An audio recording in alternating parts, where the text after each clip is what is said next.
যদি হঠাৎ একদিন তোমার নামটা আমার নিঃশ্বাসে জড়িয়ে যায়, আমি কি দোষী হব? যদি অজান্তেই তোমার অপেক্ষা আমার দিনের অভ্যাস হয়ে দাঁড়ায়, আমি কি ভুল করলাম? কিছু অনুভূতি থাকে যেগুলো প্রকাশ চায় না, শুধু চায় একটু জায়গা, একটু নীরবতা আর গভীরভাবে বেঁচে থাকার অনুমতি। হ্যালো বন্ধুরা, আমি রোকসানা, আর তোমরা আছো রোকসানাস লাইফ ক্যানভাসের গল্পের আঙিনায়। আজ শুনবো সালমা চৌধুরীর লেখা আমৃত্যু ভালোবাসি তোকে উপন্যাসের 53তম পর্ব। চলো নিঃশ্বাসে জমে থাকা নামহীন প্রেমটাকে আজ একটু ছুঁয়ে দেখি। পর্ব নাম্বার 53। তানভীরের গান শুনে আবির ঘাড় ঘুরিয়ে তাকিয়েছে। হেলমেটের আড়ালে আবিরের অভিব্যক্তি বোঝার উপায় নেই, তবুও তানভীর গান বন্ধ করে দিয়েছে। ফাঁকা রাস্তা, নিরিবিলি পরিবেশ, দুপাশে সারি সারি গাছ। আবির আচমকা এক হাতে হেলমেট খুলে সাইডে রেখে গাইতে শুরু করলো। এসেছি তোকে নিয়ে ফিরবো বলে, মনেরই পথে চিনে আয় না চলে, তোর ছেড়ে জ্বর বুকে ছাড়ে না, পারছে তোকে ছাড়া না রে না। আবিরের কণ্ঠে গান শুনে তানভীর আশ্চর্য নয়নে তাকিয়ে আছে। তানভীরের বাইকের গতি কমে গেছে। তানভীর ভাবছিল আবির রাগ করবে, অথচ আবিরও গান গাইছে। তৎক্ষণাৎ তানভীর নিজের হেলমেটও খুলে ফেলেছে। বাইকের স্পিড বাড়িয়ে আবারও আবিরের সমান্তরালে গিয়ে আবিরের সমন্বয়ে গান ধরল। অনেকটা পথ দুভাই একের পর এক গান গাইতে গাইতে অবশেষে তানভীরদের নানাবাড়ি পর্যন্ত চলে আসছে। বাইকের শব্দে মেঘসহ বাকি কাজিনরাও বাড়ির ভেতর থেকে দৌড়ে বেরিয়ে আসছে। তানভীরকে দেখেই মেঘ আহ্লাদি কণ্ঠে ডাকলো, ভাইয়া। এখন আসছে ঢং করতে, 7 দিনে একবারও ভাইয়ের কথা মনে হয়নি, নিষ্ঠুর কোথাকার। মেঘ হেসে বলল, কেমন আছো ভাইয়া? আলহামদুলিল্লাহ ভালো, তুই কেমন আছিস? আলহামদুলিল্লাহ ভালো। তানভীর বাকি কাজিনদের সঙ্গে গল্প করতে করতে বাড়ির ভেতরে চলে গেছে। কাজিনদের পছন্দ মতো খাবার নিয়ে আসে তানভীর, সেগুলো সবাইকে দিচ্ছে। মেঘ মনের বিরুদ্ধে গিয়েও একবার পেছন ফিরে দেখলো আবির আসছে কিনা। আবিরকে দেখতে না পেয়ে চিবুক নামিয়ে বাড়ির দিকে হাঁটতে শুরু করলো। আবির ভাইকে বলার পরও আসলো না, ভাবতেই মেঘের মন বিষণ্ণতা ছেয়ে গেছে। একটু সামনে এগোতেই পুরুষালী কণ্ঠ ভেসে আসে, কেমন আছেন ম্যাম? সুপরিচিত প্রিয় কণ্ঠস্বর মস্তিষ্কের সঙ্গে সঙ্গে অষ্টদশী হৃদয়কে আন্দোলিত করেছে। মেঘ আকস্মিক পেছন ফিরে তাকাতেই সরাসরি নজর পড়ে আবিরের মলিন মুখমণ্ডলে। নিজের প্রতি করা বেধক অবহেলা আবিরের চোখে মুখে লেপ্টে আছে। অষ্টাদশী নিষ্পলক চেয়ে থেকে খানিক্ষণ পরখ করল আবিরকে। আবিরের পরিশ্রান্ত চেহারা দেখে অষ্টাদশীর বুকের ভেতর চিনচিন ব্যথা অনুভব হলো। হৃদয়ের ক্লেশ উপেক্ষা করে মেঘ মাথা নিচু করে নিরেট কণ্ঠে বলল, আলহামদুলিল্লাহ। কথাটা বলতে দেরি হয়েছে, অথচ মেঘের বাড়ির ভেতরে যেতে দেরি হয়নি। মেঘ ভেতরে চলে গেল। আবির পূর্বের জায়গাতেই নিশ্চুপ দাঁড়িয়ে আছে। এই কয়েকদিনের এলোপাথারি চলাচলে আবিরের কদম্বিনীর চেহারার লাবণ্য অনেকটাই কমে গেছে। দেখেই বোঝা যাচ্ছে অযত্নে কাটছে তার প্রেয়সীর দিন। নানু বাড়িতে বাধা দেওয়ার কেউ নেই। হালিমা খান বকা দিলে মামারা, খালামণি, নানা, নানু আহ্লাদে মেয়েকে মাথায় তুলে রাখে। তাদের অতিরিক্ত আদরে এ কয়দিনে খেয়ে না খেয়ে ছুটোছুটি করেছে। আবির চোখ বন্ধ করে সুদীর্ঘ নিঃশ্বাস ছেড়ে বাড়ির ভেতরে ঢুকলো। সবার সঙ্গে দেখা সাক্ষাৎ করে নানা রুমে গিয়ে বসলো। কিছুক্ষণের মধ্যে মেঘের খালামণি আর 2 মামি নাস্তা নিয়ে আসে। আবির তানভীরের পছন্দ মতো পিঠা আরও অন্যান্য খাবার। হালিমা খান কয়েকবার এসে দেখে গেছেন, উনি ব্যাগ গোছানোতে ব্যস্ত। নাস্তা খেয়ে তানভীর, আবির আরও 2 থেকে 3 জন কাজিন মিলে ঘুরতে গেছে। সবার নানু বাড়িতে অপ্রকাশিত অনেক স্মৃতি জড়িয়ে থাকে। তানভীর আশেপাশে ঘুরছে, ছোটবেলার বন্ধুদের মধ্যে যারা বাড়িতে ছিল তাদের সঙ্গে গল্পগুজব করছে। তারপর বাড়িতে এসে হাত মুখ ধুয়ে খেতে বসেছে। আবিরদের উদ্দেশ্যে 2 মামি মিলে এলাহি আয়োজন করেছেন। অবশ্য এত আয়োজনের পেছনে মেঘেরই হাত। ছোটবেলায় আবির মেঘের নানু বাড়িতে আসছিল কিনা তা মেঘ জানে না। মেঘের কাছে মনে হচ্ছে এটাই আবিরের প্রথম আগমন। নানু বাড়িতে আবির ভাইয়ের খাবার দাবারে যেন কোনো রকম ত্রুটি না থাকে, তাই মেঘ নিজে সব লিস্ট করে দিয়েছে। রান্নার তদারকিও মেঘই করেছে। আবিরের পছন্দের তালিকার যতটুকু মেঘ জানে সবটাই করিয়েছে। বেশ কয়েকটা রেসিপি মেঘ নিজেই রান্না করেছে, সঙ্গে তানভীরের পছন্দ মতো রান্নাও হয়েছে। সালাদ থেকে শুরু করে যা যা মেঘের পক্ষে করা সম্ভব সে সবই সে করেছে। ওরা আসতেই দেখা করে মেঘ লুকিয়ে পড়েছে, একবারের জন্য ওদের সামনে আসছে না। তানভীর আবিরের সঙ্গে অন্যান্য কাজিনরাও খেতে বসেছে। তানভীর আচমকা আবিরের দিকে তাকিয়ে ডাকলো, ভাইয়া। কি? আবেগে বেশি খেয়ে ফেলো না আবার। আবির আর চোখে তানভীরের দিকে তাকালো। তানভীরের মুখে রহস্যময় হাসি। আবির ভ্রুগুটাতেই তানভীর বিড়বিড় করে বলল, আমি খবর পেয়েছি, তোমার জন্য আজকে স্পেশালি আমার বোন নিজে হাতে রান্না করেছে। আবির ভ্রু চেয়ে ওষ্ঠ বেঁকিয়ে তানভীরের দিকে তাকিয়ে আছে। তানভীর মুচকি হেসে বলল, এভাবে আমায় না দেখে আমার বোনটাকে দেখলেও তো পারো। আবির গলা খাকারি দিয়ে বিড়বিড় করে বলল, সময় হোক তখন দেখবি, তোর বোন ব্যতীত কোনো দিকে তাকাবই না। তানভীর নিঃশব্দে হাসল, সাথে আবিরও। খাওয়া দাওয়া শেষ করে সবার সঙ্গে আরও কিছুক্ষণ গল্প করে বাসার উদ্দেশ্যে বের হলো। মেঘ আর হালিমা খানও সবার থেকে বিদায় নিয়ে বেরিয়েছে। মেঘের কাজিনরাও মেঘদের সঙ্গে কিছুটা এগিয়ে আসছে। মেঘ তানভীরকে উদ্দেশ্য করে গম্ভীর কণ্ঠে বলল, ভাইয়া আমি তোমার সাথে যাব। তানভীর সহসা জানালো, আমি তোকে নিতে পারবো না। কেন? তানভীর স্বাভাবিক কণ্ঠে বলল, আব্বু কি বলছিল মনে নাই, আমি যেন তোকে নিয়ে বাইক না চালাই। মেঘ ঠোঁট ফুলিয়ে বলল, কেন? আমাকে নিয়ে চালালে কি হবে? তানভীর আকাশের পানে তাকিয়ে বলল, আব্বুর আমাদেরকে নিয়ে টেনশন হয়, তুই আমি একসঙ্গে গেলে বাই চান্স অ্যাক্সিডেন্ট হলে আর আমাদের কিছু হয়ে গেলে কি হবে, সেই ভেবে আব্বু ভয় পায়। তুই ভাইয়ের সঙ্গে যা, আমি আম্মুকে নিয়ে যাচ্ছি। অ্যাক্সিডেন্ট করলে করব, মরে গেলে যাব, তবু আমি তোমার সাথেই যাব। তানভীর শক্ত কণ্ঠে বলল, বোনো বাজে কথা একদম বলবি না। আমার কিছু হলেও সমস্যা নাই, কিন্তু আমার কারণে তোর কিছু হলে আমাকে আব্বু মার্ডার করে ফেলবে। মেঘ ভ্রু কুচিয়ে বলল, ওনার সাথে গেলে যে আমার কিছু হবে না তার কি গ্যারান্টি আছে? গ্যারান্টি আমি তোকে দিচ্ছি, কিছু হবে না তোর। মেঘ রাগে ফুঁসতে ফুঁসতে বলল, তবুও তুমি আমায় নিয়ে যাবে না? আব্বুর কথা অমান্য করলে আমায় বাড়িতে জায়গা দিবে না বোন। তুই কি চাস তোর এই হতবাগা ভাইটা অকালে বাড়ি থেকে বেরিয়ে যাক? মেঘ রাগে কটমট করে বলল, হয়েছে, আর ইমোশনাল ব্ল্যাকমেল করতে হবে না, নিয়ে যাও আম্মুকে, আমিও বাসায় গিয়ে আব্বুকে বিচার দিব। তানভীর হেসে আম্মুকে গাড়িতে বসতে বলল। হালিমা খান উঠতেই তানভীর বাইক স্টার্ট দিল। এদিকে আবির এতক্ষণ যাবৎ কোনো কথাই বলেনি। ওরা কিছু দূর যেতেই আবির বাইক স্টার্ট দিতে দিতে বলল, কেউ কি আমার সঙ্গে বাইকে যেতে বিরক্ত বোধ করছে? মেঘ ফোঁস করে শ্বাস ছেড়ে নিজের ব্যাগটা মাঝখানে রেখে 1 সেকেন্ডের মধ্যে বাইকে উঠে বসলো। আবির লুকিং গ্লাসে তাকিয়ে প্রেয়সীর রাগান্বিত মুখবিবর দেখে মৃদু হেসে বাইক স্টার্ট দিল। মেঘের রাগ অতি সহজে কমবে না এটা আবির বেশ বুঝতে পারছে। মেঘের ছোট থেকে এই স্বভাব, নিজের পছন্দের কোনো জিনিস কাউকে দিতে চায় না, এমনকি মিমকেও না। আর যদি কারো উপর রাগ ওঠে তাহলে এত সহজে রাগ কমে না। কথা বললেও রাগে কটমট করতে করতেই বলে। বড় হয়েছে ঠিকই, তবে এখনও আগের স্বভাবই আছে। তানভীর ওর আম্মুকে নিয়ে অনেকটা সামনে চলে গেছে, ওদের আর দেখা যাচ্ছে না। আবির একটা চায়ের স্টল দেখে বাইক থামিয়ে 2 কাপ চা নিয়ে আসছে। মেঘ প্রথমে নিতে না চাইলেও আবিরের জোড়াজুড়িতে নিয়েছে। আবির রাস্তার পাশে একটা গাছের সাথে হেলান দিয়ে চা খাচ্ছে আর অভিভূতের ন্যায় মেঘকে দেখছে। রাগের কারণে মেঘের মুখ ফুলে আছে, থুতনিতে কেমন যেন ভাঁজ হয়ে গেছে। আবির চুল থেকে শুরু করে পায়ের কনিষ্ঠা আঙুল পর্যন্ত নিরীক্ষণ করতে করতে চা শেষ করলো। টাকা পরিশোধ করে বাইকের কাছে এসে শান্ত স্বরে বলল, এখনও রাগ কমেনি তোর? কিসের রাগ? আমার কারো ওপর কোনো রাগ নেই। তা তোর চোখে ভাসতেছে। মেঘ চোখ তুলে তাকাতে আবির মুচকে হাসলো, কিন্তু মেঘের চেহারা অপরিবর্তিত। মেঘ চিবুক নামিয়ে কর্কশ গলায় বলল, আপনি কি আমার বাসা পর্যন্ত নিয়ে যাবেন? যদি না নিয়ে যাই তাহলে কি করবি? বাস বা অন্য কিছু দিয়ে চলে যাব। সত্যি? সত্যি? তুই আমায় একা ফেলে চলে যাবি? আপনি তো আর অবুঝ না, যেভাবে এসেছেন সেভাবে বাসা পর্যন্ত যেতে পারবেন। আবির হঠাৎই 2 আঙুলে মেঘের থুতনি উঠালো। আচমকা আবিরের স্পর্শে মেঘের দেহ শিউরে ওঠে, সহসা চোখ বন্ধ করে ফেলেছে। আবির গুরুতর কণ্ঠে বলল, তাকা। মেঘ নিভু নিভু চোখে তাকাতেই আবিরের গভীর নেত্রের দৃষ্টি নিবদ্ধ হয়। সঙ্গে সঙ্গে মেঘের ভ্রুযুগল কুঁচকে আসে। এই একজোড়া চোখ মেঘকে কি যেন বলতে চাচ্ছে।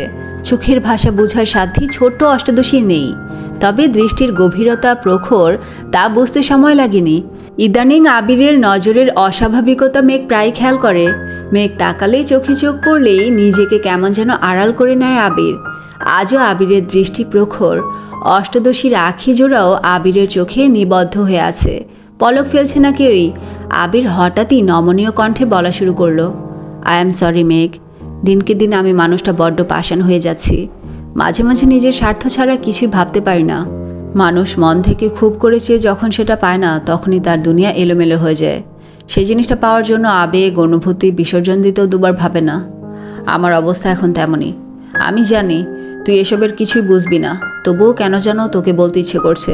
তোর সাথে সেদিন একটু বেশি বাড়াবাড়ি করে ফেলেছি। যদি সম্ভব হয় আমায় ক্ষমা করে দিস। আমি তোর খারাপ চাই না কখনো, কিন্তু আমার ভালো চাওয়াগুলো কেমন যেন খারাপ হয়ে যায়। আবিরের প্রথম কথাগুলো শান্ত স্বরের হলো, শেষ কথাগুলো বলতে গিয়ে আবিরের গলা ভিজে আসছিল।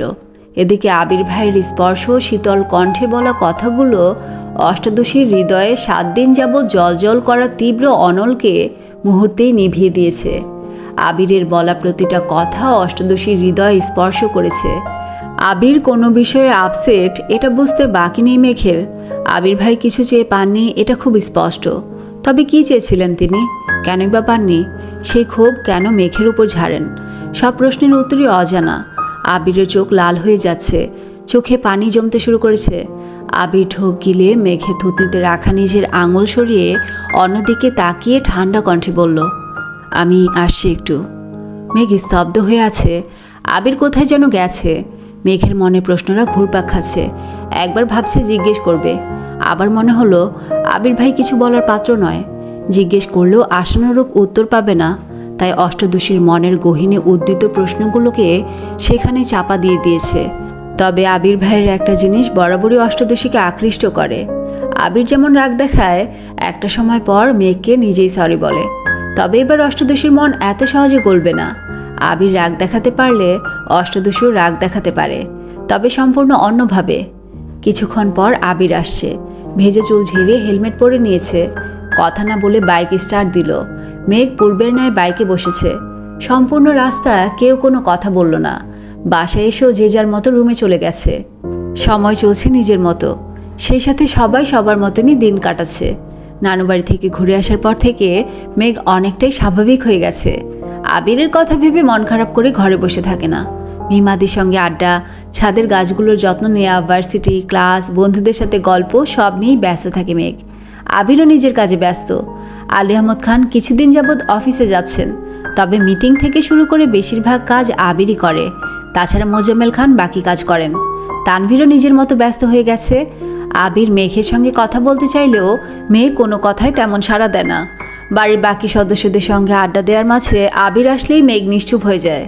একটা কথাই মেঘের মাথায় সর্বক্ষণ ঘুরপাক খায়, আমি কখনো আবির ভাইয়ের বিরক্তির কারণ হব না। মেঘের সঙ্গে তামিম আর মিনহাজের সম্পর্ক আগে থেকেও ভালো হয়েছে। তামিম বন্যাকে আর কোনোদিন উল্টাপাল্টা কথা বলবে না বলে প্রমিস করেছে। মিনহাজ দিন দিন মেঘের প্রতি একটু বেশি কেয়ার দেখায়। মেঘের সেসব ভালো না লাগলেও বন্ধু হিসেবে তেমন কিছুই বলে না, এসব বিষয় ইগনোর করে চলে। 2-3 দিন যাবৎ আবির খুব চেষ্টা করছে মেঘের সঙ্গে কথা বলার, কিন্তু কোনোভাবেই পারছে না। সবার সামনে তেমন কিছু বলতে পারে না। মেঘ রুমে থাকলেও দরজা বন্ধ করে রাখে। দরজায় ডাকলে মেঘ দরজা খুলবে কি না, বাড়ির মানুষ দেখলে কি ভাববে, এসব ভেবেই আবির কুল কিনারা পাচ্ছে না। এদিকে প্রেয়সী রাগান্বিত মুখবিবর আবির আর সহ্য করতে পারছে না। কতদিন হয়ে গেছে আবির মেয়েটার মুখের হাসি দেখতে পারছে না। সর্বক্ষণ মেঘের দুশ্চিন্তায় থাকতে থাকতে কাজেও ঠিকমতো মনোযোগ দিতে পারে না। এক কাজ 2-3 বার করতে হয়। আজকে বিকেলে মিম, আদি, হালিমা খান, আকলিমা খান শপিংয়ে যাবেন। মেঘকেও বলেছিল, কিন্তু মেঘ যাবে না বলেছে। হালিমা খান অসুস্থতার কারণে ইচ্ছে করে যাননি। আবির আজ 2টার দিকে অফিস থেকে বাসায় আসছে। বিকেলের দিকে আবির রেডি হয়ে সিঁড়ি দিয়ে নামছে। মেঘ তখন সোফায় বসে কার্টুন দেখছিল। ঘাড় ফিরিয়ে সিঁড়িতে আবিরকে দেখে টিভির সাউন্ড কমাতে লাগলো। আবির সোফার কাছে দাঁড়িয়ে গম্ভীর কণ্ঠে বলল, কার্টুন দেখা শেষ হলে একটু ছাদে যাস। মেঘ কপাল গুটিয়ে ধীর কণ্ঠে শুধালো, কেন? আবির পূর্বের ন্যায় ভারী কণ্ঠে উত্তর দিল, গেলেই বুঝবি। আবির বাসা থেকে বেরিয়ে গেছে। মেঘ আবিরের যাওয়ার দিকে কিছুক্ষণ তাকিয়ে রইল। পুনরায় কার্টুন দেখায় মনোযোগ দিল। মনের ভেতর খুঁতখুত করছে, আবির ভাই ছাদে যেতে বললেন কেন? একবার ভাবছে যাবে, আবার ভাবছে যাবে না। যার সঙ্গে আরি, তার কথায় ছাদে যাওয়ার কোনো মানে হয় না। কিন্তু অবুঝ মনকে মানাতে পারল না। 10 থেকে 15 মিনিট পর টিভি বন্ধ করে ছাদের উদ্দেশ্যে রওনা দিল। ছাদের দরজায় একটা চিরকুট লেখা, ওয়েলকাম। মেঘ কপাল কুঁচকে দরজা থেকে চিরকুট তুলে হাতে নিয়ে দরজা খুলতে আশ্চর্য বনে গেল। দৃষ্টির সীমানা জুড়ে ছোট বড় চিরকুটের ছড়াছড়ি। সাদা, হলুদ, লাল, গোলাপি, নীল, প্রতিটা চিরকুটে লেখা, I am sorry Megh, please forgive me, sorry, I feel regret and guilt. এর মতো অসংখ্য বাক্যের চিরকুটে সম্পূর্ণ ছাদের গাছের ডাল পাতা রঙিন হয়ে আছে। মেঘ গুটি গুটি পায়ে হেঁটে প্রতিটা চিরকুটে লেখা লাইনগুলো পড়ছে। নিজের অজান্তে অষ্টাদশী ঠোঁটে হাসি ফুটেছে। প্রায় 40 মিনিট যাবৎ অষ্টাদশী ছাদে হাঁটছে আর চিরকুট পড়ছে। সবগুলো চিরকুট পড়ে পড়ে নিজের হাতে জমা করেছে। মেঘের মনের আকাশ জুড়ে শুধু একটা কথাই বিচরণ করছে, আপনি মানুষটা অত্যধিক রহস্যময়। কৌশলে যেমন কষ্ট দেয় পটু, তেমনি নিপুণ দক্ষতায় সেই ক্লেশ দূরীকরণে সক্ষম। মেঘ মুচকি হেসে বলল, তবে আপনার চড়ুই পাখিও কম না। আপনি সবসময় কৌশলে আমার মন ভালো করে দিলেও এবার আর আমার মন ভালো হচ্ছে না। আপনি আমার কোমল হৃদয়ে যে আঘাতটা করেছেন তার জন্য একটু ভোগান্তি তো আপনাকে ভুগতেই হবে। মেঘ চিরকুটগুলো নিয়ে রুমে চলে গেছে। মনটা আজ খুব ভালো, কিন্তু সেটা আবির ভাইকে বোঝানো যাবে না। রাতে খাবার টেবিলে আবিরের সঙ্গে চোখাচোখি হতেই মেঘ গাল ফুলিয়ে চোখ নামিয়ে নিল। আবির কপাল গুটিয়ে মেঘকে কয়েক মুহূর্ত দেখল। এত কিছুর পরও মেয়েটার মুখে একটু হাসি ফুটল না। ভাবতেই আবিরের মাথায় ব্যথা অনুভব হচ্ছে। তাহলে কি মেঘ ছাদে যায়নি? আবির কোনো রকমে খাওয়া শেষ করে তাড়াতাড়ি ছাদে গেল। ছাদে একটা চিরকুটও নেই, তার মানে মেঘ ছাদে আসছিল আর চিরকুট নিয়েও গিয়েছে। আবির তার কদম্বিনীর রাগ ভাঙাতে ব্যর্থ হয়েছে ভেবেই আকাশের ন্যায় কোমল দৃষ্টিতে তাকালো। হৃৎপিণ্ডটাও অবিরাম কাঁপছে। মনের ভেতর অজানা ভয় কাজ করছে। চোখ বন্ধ করতেই 9 বছর আগের স্মৃতি একের পর এক চোখের সামনে ভেসে আসছে। আচমকা ধপ করে ছাদের ফ্লোরেই বসে পড়েছে। কি হচ্ছে আর কি হবে তা ভেবেই ক্লান্ত হয়ে পড়েছে। আজ মার্চের 3 তারিখ, মেঘের জন্মদিন। অষ্টাদশী আজ 19 বছরে পা দিয়েছে। বাড়ির পরিবেশ ঠান্ডা। এই বাড়িতে কখনোই জন্মদিন পালন করা হয় না। সামান্য উইশটুকুও কেউ করে না। তাই কারোর জন্মদিনের কথা মনেই থাকে না। আবির গত রাতে দেরি করে বাসায় ফেরার কারণে সকালে ঘুম থেকে উঠতে পারেনি। আবির 12টার দিকে অফিসে যেতে চাইলে আলী আহমদ খান অফিসে তেমন চাপ নেই বলে যেতে নিষেধ করেন। এর জন্য আবির দুপুরের দিকে সোফায় বসে আদিকে পড়াচ্ছিল। কিছুক্ষণ পর মেঘ ভার্সিটি থেকে বাসায় আসছে। ফ্রেশ হয়ে খেতে বসেছে। হঠাৎ দরজায় কলিং বেলের শব্দ হতেই আবির গিয়ে দরজা খুলে দিল। ডেলিভারি বয় জিজ্ঞেস করলেন, এখানে মাদিবা খান নামের কেউ আছেন? মেঘ খাবার খাওয়া বন্ধ করে দরজার দিকে তাকালো। আবির তীক্ষ্ণ দৃষ্টিতে তাকিয়ে প্রশ্ন করলো, কেন? ওনার নামে পার্সেল আসছে। আবির গম্ভীর কণ্ঠে প্রশ্ন করলো, কোথা থেকে? সরি ভাইয়া, সেটা বলতে পারছি না। পার্সেলের কথা শুনে মেঘ তাড়াতাড়ি খাবার শেষ করে হাত ধুয়ে দৌড়ে আসছে। উত্তেজিত কণ্ঠে বলল, আমি মাহদিবা। ছেলেটা মেঘের সাইন নিয়ে পার্সেল দিয়ে চলে গেছে। মেঘ পার্সেল ঘুরিয়ে ফিরে দেখতে দেখতে চলে যাচ্ছে। আবির স্তব্ধ হয়ে গেছে। আবির দরজা বন্ধ করে সিঁড়ি পর্যন্ত আসতেই তানভীর নামছে। মেঘের হাস্যোজ্জ্বল চেহারা দেখে আবিরের দিকে তাকিয়ে ছোট করে বলল, কি হয়েছে? আবির উত্তর না দিয়ে তানভীরকে পাশ কাটিয়ে মেঘের রুমে চলে গেছে। মেঘ টেবিলের উপর পার্সেল রেখে কাঁচি আনতে ড্রেসিং টেবিলের কাছে গেছে। আবির রুমে ঢুকে পার্সেল হাতে নিয়ে গম্ভীর কণ্ঠে প্রশ্ন করলো, পার্সেল কে পাঠাইছে? মেঘ হেসে উত্তর দিল, আমি কি করে বলবো? তাহলে পার্সেল পেয়ে এত খুশি কেন? গিফট পেয়ে সবাই খুশি হয়, সেটা যেই দেখ না কেন। আমার পার্সেল দিন। কে পাঠাইছে না বললে পার্সেল দিব না। আজব তো, আমি জানি না কে পাঠাইছে। তাহলে পার্সেল দেখার দরকার নেই বলে আবির পার্সেল নিয়ে চলে গেছে। মেঘ আহামকের মতো চেয়ে আছে। মনে মনে বিড়বিড় করে বলছে, নিজে সামান্য উইশও করবে না, আবার কেউ পার্সেল দিলে নিতেও দিবে না। এই কেমন মানুষ রে বাবা? আবির পার্সেল নিয়ে রুমে ছুঁড়ে ফেলে দিয়েছে। আবিরের মাথায় ঘুরপাক খাচ্ছে, হয়তো মিনহাজ গিফট পাঠিয়েছে। মেঘ কী করবে ভেবে না পেয়ে একে একে বন্যা, মিনহাজ, তামিম, মিষ্টি সবাইকে কল দিয়েছে। কেউ পার্সেল পাঠিয়েছে কিনা জিজ্ঞেস করেছে, কিন্তু কেউই কিছু জানে না। মিনহাজকে জিজ্ঞেস করায় মিনহাজ বলেছে, তোদের বাসার ঠিকানা জানলে আমি নিজেই পার্সেল নিয়ে হাজির হইতাম। মেঘ প্রথমে ভেবেছিল বন্ধুদের মধ্যেই কেউ পাঠিয়েছিল, কিন্তু ওদের কথা শুনে এখন মেঘ নিজেই চিন্তায় পড়ে গেছে। তবে কে দিল পার্সেল? দুপুরের পর আবির বাসা থেকে বেরিয়ে গেছে। কিছুক্ষণ পর তানভীর একটা ড্রেস মেঘকে দিয়ে বলল, এটা পরে রেডি হয়ে নে, তোকে নিয়ে বের হব। কেন? তানভীর মুচকি হেসে বলল, এমনি। মেঘ সঙ্গে সঙ্গে হাসল। সবার মধ্যে তার ভাই যে তার জন্মদিন মনে রেখে ঘুরতে যাওয়ার জন্য বলেছে, সে অনেক। মেঘ ঝটপট রেডি হয়ে বের হয়েছে। তানভীর ড্রয়িং রুমেই বসেছিল। হালিমা খানকে বলেই মেঘকে নিয়ে বের হচ্ছে। মেঘ তানভীরের পিছু পিছু যেতে যেতে বলল, আজ দুজনে বাইকে গেলে কিছু হবে না? হতেও পারে, তার জন্যই গাড়ি নিয়ে যাব। মেঘ ভাইয়ের দিকে তাকিয়ে নীরবে ভেঙচি কাটল। মেঘ ভেবেছিল তানভীরকে কথা শোনাবে, তা না হয়ে উল্টো নিজেই বোকা হয়ে গেছে। তানভীর মেঘকে নিয়ে সন্ধ্যার ঠিক আগে একটা রেস্টুরেন্টে ঢুকলো। রেস্টুরেন্টে পা দিতেই মেঘের চক্ষু ছানা বড় হয়ে গেছে। সম্পূর্ণ রেস্টুরেন্ট বার্থডের জন্য সুন্দর করে সাজানো। তানভীর মুখে হাসি রেখে বলল, হ্যাপি বার্থডে বনু। মেঘ আহ্লাদি কণ্ঠে বলল, থ্যাংক ইউ ভাইয়া। মেঘ আশ্চর্য নয়নে তাকিয়ে আছে। কিছু ভাবার বা বলার আগেই আচমকা কেউ মেঘের দু চোখে চেপে ধরে। মেঘ সঙ্গে সঙ্গে হাত স্পর্শ করেই উত্তেজিত কণ্ঠে বলল, বন্যা। হাত ছাড়তেই মেঘ পেছনে ঘুরে বন্যাকে জড়িয়ে ধরেছে। বন্যা জড়িয়ে ধরে বলে, হ্যাপি বার্থডে বেবি। মেঘ হেসে বলল, থ্যাংক ইউ বেবি। এবার মিনহাজ, তামিম, মিষ্টিরা সমন্বয়ে বলে উঠল, হ্যাপি বার্থডে মেঘ। মেঘ অবাক চোখে সবাইকে দেখছে, বারবার তাকাচ্ছে তানভীরের দিকে। তানভীরের ঠোঁটে হাসি। মেঘ কি বলবে কিছুই বুঝতে পারছে না। জীবনে প্রথমবার কেউ মেঘের জন্মদিন পালন করছে, তাও আবার এত জাঁকজমকভাবে। সবাই একে একে মেঘকে গিফট দিচ্ছে। মেঘ সেসব গিফট টেবিলের উপর রেখে দৌড়ে গেল তানভীরের দিকে। কোমল দৃষ্টিতে তাকিয়ে মোলায়েম কণ্ঠে বলল, এত কিছু করার কি দরকার ছিল? তানভীর মৃদু হেসে বলল, এগুলো কিছুই না, একটু অপেক্ষা কর, দেখবি। মেঘ তানভীরের দিকে অবাক দৃষ্টিতে চেয়ে আছে। 2 থেকে 3 মিনিট পর প্রায় 30 জনের মতো পথশিশু রেস্টুরেন্টের ভেতর থেকে বেরিয়ে এসে একজোট হয়ে মেঘকে উইশ করলো। মেঘ নিজের চোখকে কোনো মতেই বিশ্বাস করাতে পারছে না। তানভীর মেঘের মাথায় হাত বুলিয়ে বলল, আজ তোর জন্মদিন উপলক্ষে ওদের সবাইকে নিজের হাতে খাওয়াবি, পারবি না? মেঘের চোখ ছলছল করছে, কিছু বলার ভাষা হারিয়ে ফেলেছে।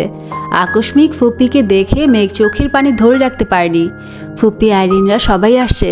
মেঘ ফুপ্পিকে জড়িয়ে ধরেই কান্না করে দিয়েছে। প্রায় 10 থেকে 15 মিনিট পর তানভীর শক্ত কণ্ঠে বলল, আর কতক্ষণ কাঁদবি? মেঘ চোখ মুছতে মুছতে তানভীরকে জিজ্ঞেস করলো, এত আয়োজন তুমি করেছো? তানভীর বিপুল চোখে তাকিয়ে বলল, আমার এত সামর্থ্য এখনো হয়নি বনু, এসব ভাইয়া করেছে। মেঘের হাসি মিলিয়ে গেছে, আশেপাশে চোখ বুলায়। আবিরের কোনো অস্তিত্ব না পেয়ে অন্ধকারে ছেয়ে গেছে মেঘের মুখ। উদ্বিগ্ন কণ্ঠে শুধায়, উনি কোথায়? জানি না। উনি আসবেন না? বোধহয় না। মেঘ এবার তপ্তস্বরে বলল, কেন? তুই নাকি ভাইয়ার উপর রেগে আছিস তাই। তাহলে এসব করেছেন কেন? তুই ভাইয়ার জন্মদিন করেছিলি, তাই ভাইয়াও তোর জন্মদিনের আয়োজন করেছেন। মেঘ আশেপাশে তাকিয়ে গম্ভীর কণ্ঠে বলল, এখানে আসতে বলো। তানভীর পকেট থেকে ফোন বের করে আবিরকে কল দিল। আসার কথা বলায় আবির শীতল কণ্ঠে বলল, তোরা কেক কেটে ফেল, আমি আসবো না। সাউন্ড বেশি থাকায় মেঘ পাশ থেকে আবিরের কথা শুনে ফেলেছে। হাত বাড়িয়ে তানভীরের থেকে ফোন নিয়ে মেঘ রাগী স্বরে বলল, আপনি না আসা পর্যন্ত আমি কেক কাটবো না, এবার আপনি ভাবুন আসবেন কি না। বলেই মেঘ কল কেটে দিয়েছে। মেঘ ফোঁস করে শ্বাস ছাড়ল। বন্যা হা করে মেঘকে দেখছে। যে আবির ভাইকে মেঘ বাঘের মতো ভয় পেত, আজ কি সুন্দরভাবে ওনার উপর অধিকার দেখাচ্ছে। মিনহাজ, তামিম শুধু মুখ চাওয়াচাই করছে। তানভীরের সামনে মেঘকে আলাদাভাবে কিছু বলার সাহস নেই ওদের। মেঘ আইরিনদের সঙ্গে গল্প করছে, বন্যাকে ওদের সঙ্গে পরিচয় করিয়ে দিয়েছে। কিছুক্ষণ পর আবির আসছে। কালো শার্ট, কালো প্যান্ট, ব্লেজার, বুকের উপর সানগ্লাস ঝুলানো। আবির ঢুকতেই সবার নজর পড়ে আবিরের দিকে। আবিরকে দেখেই মেঘে ঠোঁটে হাসি ফুটেছে। বন্যা, মিনহাজ, তামিমও হা হয়ে তাকিয়ে আছে আবিরের দিকে। মিষ্টির আবিরের গেটআপ দেখে ফিদা হয়ে গেছে। আবির আসার কিছুক্ষণের মধ্যেই কেক কাটা হয়েছে। ফুপির থেকে শুরু করে আবির, তানভীর সহ যতজন পথশিশু ছিল সবাইকে মেঘ নিজের হাতে কেক খাইয়ে দিয়েছে। কেক কাটার পর্ব শেষ হতেই আবির পকেট থেকে একটা বক্স বের করে মেঘকে দিয়ে বলল, happy birthday my dear Sparrow. মেঘ থ্যাংক ইউ বলে বক্স খুলতেই বিস্ময়কর দৃষ্টিতে আবিরের দিকে তাকায়। আবিরের নিরুদ্বেগ ভাব দেখে মেঘ একে একে সবার দিকে তাকাচ্ছে। বক্সে জ্বলজ্বল করছে ডায়মন্ডের আংটি, তা দেখে মেঘের হাত কাঁপছে। মেঘের ভাবভঙ্গি দেখে আবির থমথমে কণ্ঠে বিড়বিড় করে বলল, আংটির দিকে এভাবে তাকিয়ে থাকিস না, তোর ফ্রেন্ডরা ভাববে জীবনে ডায়মন্ড দেখিসনি। তাড়াতাড়ি আংটিটা পর, আমাকে আংটি পরাতে বাধ্য করিস না, আমি আংটি পরলে এখানে কাহিনী হয়ে যাবে। মেঘ এক পলক আবিরকে দেখে আস্তে করে গলা খাকারি দিয়ে টেবিলের ওপর বক্স রেখে আংটিটা নিয়ে নিজেই নিজের অনামিকা আঙুলে ঢোকালো। নিজের হাতের দিকে বিস্ময় চোখে তাকিয়ে আছে মেঘ। জীবনে প্রথমবার ডায়মন্ডের আংটি পরেছে হাতে। মেঘ খুশিতে ফুপ্পি সহ সবাইকে সেই আংটি দেখাচ্ছে। উপস্থিত প্রত্যেকের মুখে হাসি থাকলেও মিনহাজ আর তামিম নিস্তব্ধ হয়ে আছে। দুজন দুজনের দিকে তাকাচ্ছে, কিছু বলতে পারছে না, শুধু চোখে ইশারা দিচ্ছে। সবটা যে আবিরের পরিকল্পনা তা বোঝার ক্ষমতাও তাদের নেই। মেঘের জন্মদিনে ছোটোখাটো সারপ্রাইজ দিবে এটা আগে থেকেই ভেবে রেখেছিল আবির, কিন্তু আজ মেঘের নামে পার্সেল আসার পর সেই চিন্তা মুহূর্তেই বদলে গেছে। বাসায় বসেই সব পরিকল্পনা করেছে। দুপুরের পর মার্কেটে গিয়ে মেঘের জন্য ড্রেস কিনে তানভীরকে দিয়ে পাঠিয়েছে। তানভীরকে দিয়ে বন্যাকে কল দিয়ে ইনভাইট করেছে। সেই সঙ্গে বন্যাকে দায়িত্ব দিয়েছে মিনহাজদের বলার জন্য এবং অবশ্যই যেন সবাই আসে। বন্যাও তানভীরের কথা মতো সবাইকে বলেছে। ফুপিদের আবিরই জানিয়েছে। মিনহাজ আর তামিমকে নিজের অবস্থান বোঝানোর জন্যই আবির ইচ্ছে করে মেঘের জন্মদিনে সম্পূর্ণ রেস্টুরেন্ট বুকিং দিয়েছে। সেই সঙ্গে মেঘের জন্য নিজে পছন্দ করে ডায়মন্ডের আংটি নিয়ে আসছে। যেখানে মারপিট আর কথায় কিছু বোঝানো অসম্ভব হয়ে পড়ে, সেখানে কিছু কৌশল খাটাতেই হয়। এই ছিল আজকের আমৃত্যু ভালোবাসি তোকে উপন্যাসের 53তম পর্ব। কিছু ভালোবাসা উচ্চস্বরে চায় না কিছু, একটু অপেক্ষা, একটু না পাওয়া আর মানুষটার প্রতি অকারণ টানই তার সবচেয়ে বড় প্রমাণ। যদি আজকের অধ্যায় হৃদয়ের কোথাও নীরব শব্দ তোলে, তাহলে লাইক, কমেন্ট, শেয়ার আর সাবস্ক্রাইব করে পাশে থেকো। আজ এখানেই থামছি, কাল আবার ফিরবো। ভালোবাসা যেখানে থামে না, গল্প তেমনি আবার ফিরবে। ততক্ষণ পর্যন্ত ভালো থেকো, সুস্থ থেকো, নিজের যত্ন নিও। আল্লাহ হাফেজ।